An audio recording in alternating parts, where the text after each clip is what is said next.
আসসালামু আলাইকুম ভিউয়ার্স, কেমন আছেন আপনারা? আশা করি অনেক ভালো আছেন। মান্নাস ক্রিয়েশন ইউটিউব চ্যানেলের ভিডিওগুলো নিয়মিত দেখার জন্য আপনাদের সকলকে অসংখ্য ধন্যবাদ। ভিউয়ার্স, গত পরশুদিন আমি ঈদুল আজহা উপলক্ষে একটা রাজনৈতিক পোস্টার আপনাদের সাথে শেয়ার করেছিলাম। তারই ধারাবাহিকতায় আজকে একটা অরাজনৈতিক পোস্টার আপনার সাথে শেয়ার করতে যাচ্ছি। যেটার প্রজেক্ট ফাইল আপনাদেরকে ফ্রিতে দিয়ে দেব। তবে ফ্রিতে ডাউনলোড করতে হলে ৩ টা পাসওয়ার্ডের প্রয়োজন হবে। ৩ টা পাসওয়ার্ড ভিডিওর বিভিন্ন অংশে একটা করে দেওয়া থাকবে। আপনারা সম্পূর্ণ ভিডিওটা দেখলে পাসওয়ার্ড ৩ টা পেয়ে যাবেন। পাসওয়ার্ড ৩ টি সংগ্রহ করার পর ভিডিওর ডেসক্রিপশন বক্সে থাকা PLP ফাইলের লিংকে ক্লিক করে পাসওয়ার্ড দিয়ে ফাইলটা ডাউনলোড করবেন এবং ডাউনলোড করার পর ফাইলটা কাস্টমাইজ করার জন্য আমার এই ফোনের স্ক্রিনে থাকা এই অ্যাপটা প্রয়োজন হবে। অ্যাপটির নাম হলো পিক্সেল ল্যাব। এটা প্লে স্টোর থেকে ইনস্টল আপনারা করবেন না।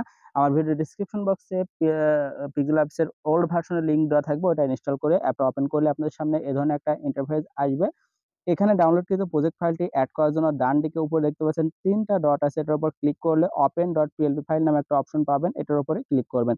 তারপর একটা পপআপ স্ক্রিন আপনার সামনে চলে আসবে, যার প্রথমেই লক্ষ্য করলে আপনারা দেখতে পারবেন যে .plp আছে। এই .plp তে আপনারা ক্লিক করবেন।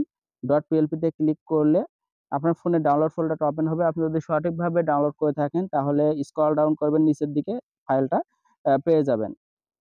যেমন এখানে একটা ফাইল দেখতে পাচ্ছেন E2 2402 এরকম একটা ফাইল আপনারাও পাবেন। এটার উপর ক্লিক করে ওপেন অ্যান্ড অ্যাড এ ক্লিক করলে এটা সুন্দরভাবে পিক্সেল অ্যাপস এর ভিতরে ওপেন হয়ে যাবে, যেমনটা আপনার ফোনের স্ক্রিনে দেখতে পাচ্ছেন। তো এটা বেসিক্যালি একটা অরাজনৈতিক পোস্টার। এখানে আপনি আপনার নিজের ছবিটা পরিবর্তন করে এবং আপনার নিজের নামটা পরিবর্তন করে নিলেই হয়ে যাবে। নিজের ছবি পরিবর্তন করার জন্য প্লাস অপশন থেকে ফ্রম গ্যালারি থেকে আপনি যার ছবি ওই জায়গাটায় লাগাইতে চান তার একটা ব্যাকগ্রাউন্ড রিমুভ করা ফটো আপনাকে আনতে হবে। আপনি যদি না জেনে থাকেন কিভাবে ফটো ব্যাকগ্রাউন্ড মাত্র ৩০ সেকেন্ডে রিমুভ করতে হয়, এ বিষয়ে অলরেডি আমার ভিডিও দেওয়া আছে। ভিডিও ডেসক্রিপশন বক্স চেক করবেন। ওখানে ভিডিও লিংক দেওয়া আছে। ওখান থেকে দেখে শিখে নিতে পারেন। আমার অলরেডি ব্যাকগ্রাউন্ড রিমুভ করা একটা ফটো আছে। আমি এখান থেকে একটা ফটো ইম্পোর্ট করলাম এবং যতটুকু প্রয়োজন সে অনুযায়ী বসিয়ে দিলাম। আপনারটাও ছোট বড় কর্নার ধরে করে নিতে পারবেন।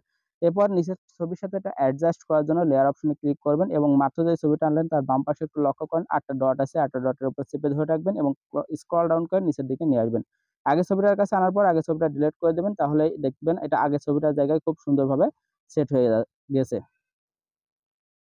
এরপর যদি নামটা পরিবর্তন করতে চান, জাস্ট নামের এই যে নামের উপর ডাবল ক্লিক করবেন। ডাবল ক্লিক করলে এটার কিবোর্ড উঠবে। তারপর আপনি এটা কেটে দিয়ে আপনি নিজের নাম লিখতে পারবেন। একইভাবে এখান থেকে ডাবল ক্লিক করে আপনি আপনার রাজনৈতিক পদ-পদবি বা গ্রুপে যে পদ-পদবি থাকে বা আপনি যাই সংগঠনের পক্ষ থেকে হন না কেন সেটা এখানে লিখে দিতে পারবেন। তো সবকিছু এভাবে পরিবর্তন করা হয়ে গেলে এটা জেপিজি আকারে সেভ করতে হবে। সেভ করার জন্য সেভ অপশনে ক্লিক করবেন। এরপর সেভ অ্যাজ ইমেজে যাবেন। যাওয়ার পর এখান থেকে কাস্টম থেকে আল্ট্রা করে দিয়ে সেভ টু গ্যালারিতে ক্লিক করলে এটা জেপিজি আকারে আপনার ফোনের গ্যালারির মধ্যে সেভ হয়ে যাবে। তারপর এটা সোশ্যাল মিডিয়া সহ বিভিন্ন জায়গায় আপনি ঈদের শুভেচ্ছা পোস্টার হিসেবে শেয়ার করতে পারবেন। তো আশা করি বুঝতে পারছেন আমার এই প্রজেক্ট ফাইলটা সংগ্রহ করে কিভাবে ঈদুল আজহা উপলক্ষে একটা সুন্দর অরাজনৈতিক পোস্টার তৈরি করে নিবেন। সেটা আপনার সংগঠনের জন্য হতে পারে বা আপনার ইন্ডিভিজুয়াল নিজের জন্য হতে পারে। তো আশা করি বুঝতে পারছেন। বুঝতে পারলে অবশ্যই ভিডিওটা লাইক করবেন, কমেন্ট করবেন, বন্ধুদের সাথে শেয়ার করবেন। আর আগামীতে এ ধরনের রাজনৈতিক এবং অরাজনৈতিক যেকোনো পোস্টার ডিজাইন পাওয়ার জন্য আমার চ্যানেলটার সাথে থাকবেন। তো ভালো থাকবেন, সুস্থ থাকবেন। ধন্যবাদ সকলকে।